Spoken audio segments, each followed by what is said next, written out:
Okay, see Lindelof videos, AP Calculus, volume of revolution, washer method number 5. We're asked to find the volume bounded by x squared, y is equal to x to the fifth, revolved around the x-axis from 0 to 1, and you're like, what in the hell does that even look like? How do I know which method to use? How do I choose a method?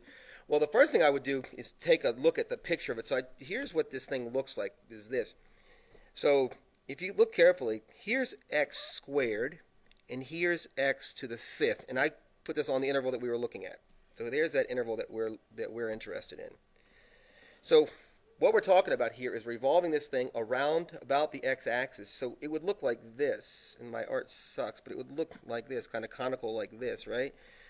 And then if I can draw this, the blue part would stay on the outside, right? The red part would stay on the inside.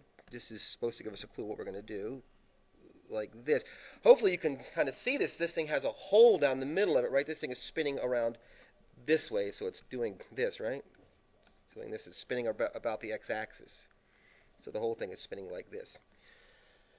So this is some of the clues that I have. One, you look and there's a hole in the middle. Well, that's the washer method, right? Because we need something to notch out this solid part, right? And then we have to ask ourselves, if that's true, which curve is going to be on the outside? And if you look as this thing spins, the blue curve stays on the outside at all times. That's really, really important because when we look at the washer method, it looks like this. So this is where we're going with this. The washer method says that we can calculate the volume.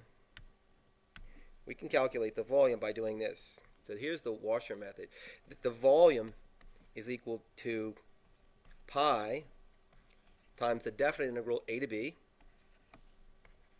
And this is where it gets kind of important, not kind of, really important, of capital R of x squared minus lowercase r of x squared.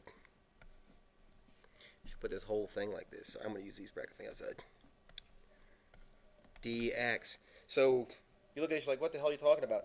This is the bigger radius. So this is the outer, and this is the inner. So what we're really saying is this. We're saying we're going to create a washer. We're going to create this thing that when we take the volume of it, so here's the volume of this thing, but there's a little tiny piece on the inside that we have to subtract out. So that's our method here. So what we learned was this. When we looked at our picture, we go back to the pictures, we saw that x squared was on the outside at all times.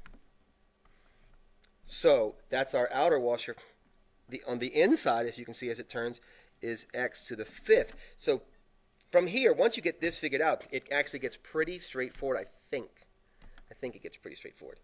So this is what I'm going to say. I'm going to say that the volume here is equal to pi times the definite integral, and we're supposed to clock this on 0 to 1, so 0 to 1. And I don't want r of x. I want to figure out what r of x was, and it was x squared squared. This square is, let me show you this. This square is this one, right? Minus x to the fifth. That's the inside radius, isn't it? And we wanted that squared also. This square is this one. Hopefully we're good with that. dx. So hopefully we're okay there. I'm not going to go through all the, I am going to go through the integration of it, I guess, but I'm not going to go through the fundamental theorem stuff because I just feel like it would take a long time, and that's not really what I think you're most likely to be confused about. So I am going to go ahead and integrate this. So I'm going to integrate. Remember, pi is a constant multiple. I forget this often, so please remember to bring this thing down. And this will be, right, this is, if I do this, I'll get x to the fourth here, won't I? Here I'll get x to the 10th, minus x to the 10th. Are we good? X to the 10th here, so I don't have to do all this work for integration. And then I'm going to go ahead and integrate this thing, which will give me x to the 5th over 5 minus x to the 11th over 11, won't it? I've integrated, so I'm not going to use my integration sign anymore, but I have to keep saying where I'm integrating from, and I'm integrating from 0 to 1. That's my intention, 0 to 1. From here, I would go ahead and pursue this out and say, what is f of 1 minus f of 0, right? And then remember, I almost did it myself, remember to multiply that by pi to get your value. So I hope this is really helpful. This is something that you're absolutely going to see on the AP exam. You're going to see multiple choice questions on this. You are absolutely, definitely guaranteed to see free response questions on this. So let's be prepared. If you have any questions or comments, let me know. Thanks for watching. If you haven't already subscribed, Undef told me to tell you, please subscribe.